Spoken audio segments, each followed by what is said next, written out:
ભગવાન સ્વામિનારાયણ એની કરુણાનિધિની કરુણાનો એક જ પ્રસંગ તમે ઘરે જઈને યાદ રાખજો. બસ મોટા સ્વામી એક દિવસ વાત કરી હતી. મોટા સ્વામી એ વાતને સમજાયો કે ન સમજાય મને તો ખબર નથી, પણ જે દિવસે મેં આ વાત સાંભળી ત્યાંનો 72 કલાક સૂઈ શક્યો નથી. ગઢડાની ધરતી પર ભગવાન સ્વામિનારાયણ મંદિરના પાયા ખોદાવે.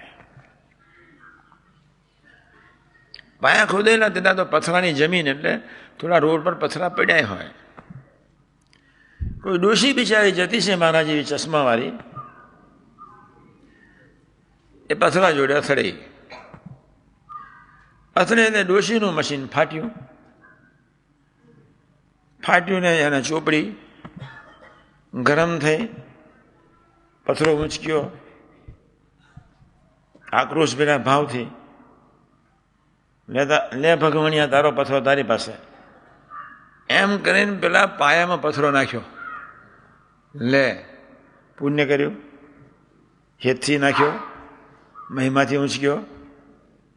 હાશ મહારાજ એમ લાવ હું સેવા કરું. ગરમીથી અને ભગવાન સ્વામિનારાયણ તે વખતે જ્યારે શરૂઆતમાં ગઢડાની ધરતી પર રહ્યા 28 વર્ષ, અને ત્યાં સુધી 20 વર્ષ સુધી ગઢડાની ધરતીની આજુબાજુ ભયંકર વિરોધ હતો. મારા બેટાએ બાપરો ભૂસાદ્યો છે, આ રૂપાળી છોકરીઓને લઈને ફર્યા કરે છે, પેલી હિંચકો નાખે છે, પેલી રસોઈ બનાવે છે, એંજુડા ફરતી હોય છે. 20 વર્ષ સુધી વિરોધ હતો. છેલ્લા 8 વર્ષમાં પ્રભુત્વ દેખાડ્યું. 20 વર્ષ તે પથરો નાખ્યો. એની કરુણાનિધિની કરુણાનો વાત કરું છું. ન જોયો સ્વભાવ, ન જોઈ પ્રકૃતિ, ન જોયા એના કરોડો જન્મના સંસ્કારો, ન જોયો એની કાતિલ ક્રોધ, ન જોયો એની ઉપેક્ષા, ન જોયો એનો અભાવ, અને છતાંય તેડવા ગયા. તો શું તમને બીપી વધારે?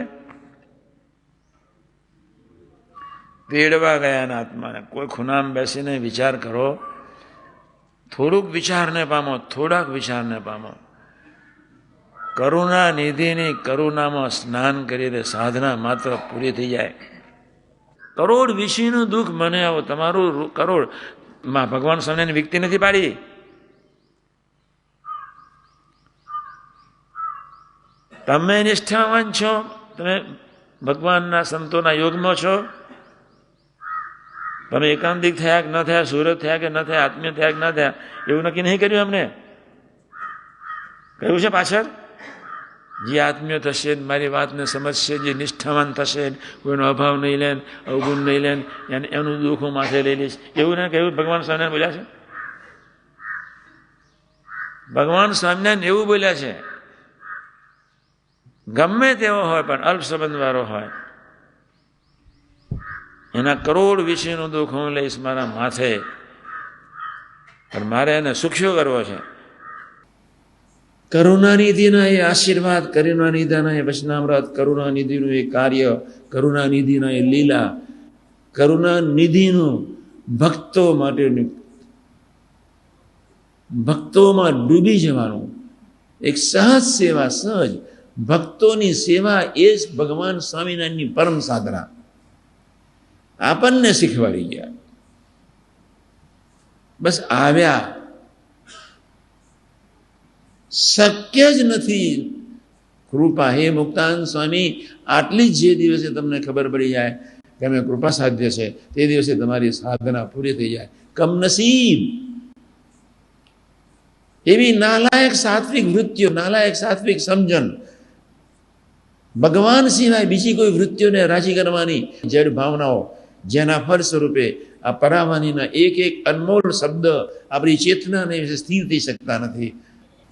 જે પ્રભુ ધરતી પર ન હોય, એ પ્રભુ ધરતી પર આપણા માટે આવ્યા. આટલો જ વિચાર 24 કલાકમાં 5-10 મિનિટ સ્થિર કરીએ તો તમારી ઇન્દ્રિયો બીજે જવાને અસમર્થ થઈ શકે. બીજી વાત હવે સાંભળી લેજો.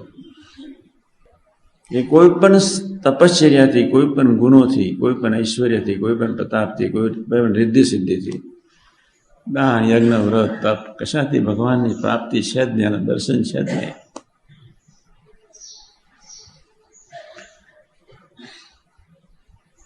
કોઈ પણ ગુણ, કોઈ પણ સમજણ, કોઈ પણ શક્તિ, કોઈ પણ બુદ્ધિ, કોઈ પણ તમારી સ્વસ્વાર્થ, તમારામાં સારા ગુણો હોય, એવા અનંત ગુણો કદાચ એકમાં ભેગા થાય, પણ સહજાનંદની રસગન મૂર્તિનો સંબંધ ન હોય તો એ ગુણો નકારા છે.